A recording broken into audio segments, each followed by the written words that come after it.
And we've been watching the CBS News special report covering George Floyd's funeral in Houston. And for more on the significance of this day, we are going to bring in Derrick Johnson. He is the president and CEO of the NAACP. Derrick, welcome. Thank you so much for being with us. I want to first get your initial thoughts on Floyd's funeral service. Was there a particular moment that resonated with you? When Reverend Sharpton, I acknowledged the families of Eric Gardner and Trayvon Martin, it really speaks to the journey that we have taken across the country over the last 5 years, where you had the senseless killings of individuals because they were African Americans. What happened to Eric Garner in New York would not have happened if he was white. What happened to Trayvon Martin would not have happened if he was white. And I am positive what happened to George Floyd would not have happened. We are at a juncture in this country where we must make a decision.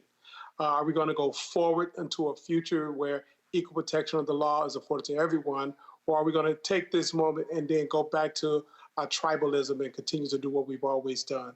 I'm optimistic that we're going to go forward.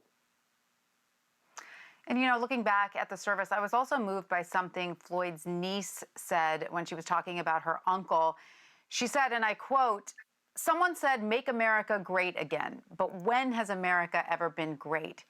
That really resonated with me because it really brought into relief the fact that the American experience has been very different for different groups.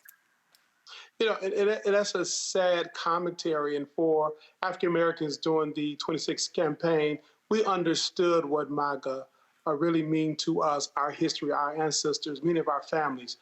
The greatness that people were talking about was a time where white supremacy dominated all walks of life and public policy. And what I am proud about now is there is a necessary momentum to deal with structural racism, that the America of the past was not always a glorious place for African Americans, and that if we treat this moment as a true lesson, we can move forward, we can build America that we're all proud of moving to the future. And so do you think that this is a seminal moment in the movement towards greater equality? Because, of course, despite the funeral being held today, Derrick, protests are still happening all across the country. Do you think that this is enough to actually create real and permanent change in America? Do you think these protests will have a lasting impact? I think this is a juncture in the road, and where we take the next phase of this will truly tell the story of whether or not this was that moment we hope and believe it could be. We've had many moments, we've had many false starts, but this is that juncture. And it will be great to look back a year from now to say, this is the moment where we change the policy so we can have a different culture on how law enforcement interact with communities, particularly African Americans. This is that moment where we began to address the systemic and structural racism that has plagued this nation for far too long. We hope to look back 3 years from now, 5 years from now, and begin to measure the growth, the outcome of this moment. But we are at a juncture now where America, we must decide what will this moment mean to us and how we will act on this moment to move forward.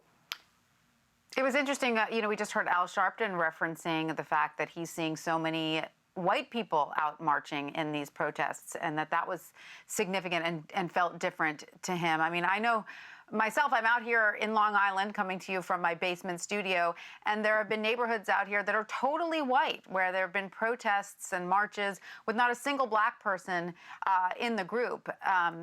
It doesn't say much about the neighborhoods, but it does show that this is something that's resonating far beyond just communities of color.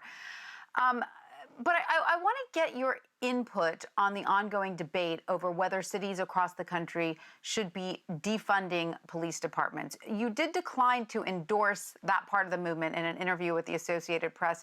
So I'm curious what you believe needs to fundamentally change with policing in America.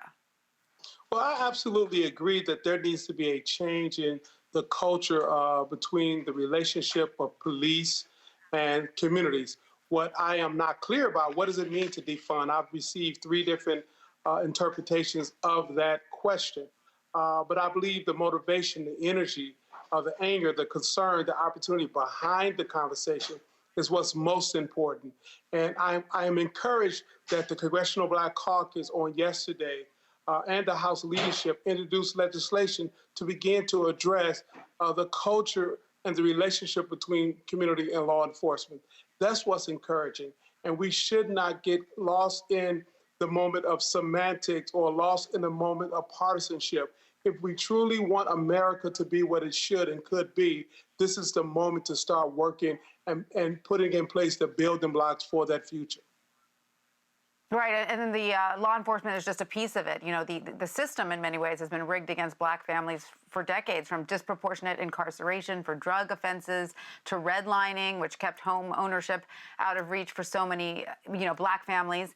It's just one piece of the puzzle that needs to be addressed. Well, Derrick Johnson, I'm so sorry that we've run out of time, but thank you so much for joining us. President and CEO of the NAACP, we really appreciate your time. Thank you for the opportunity.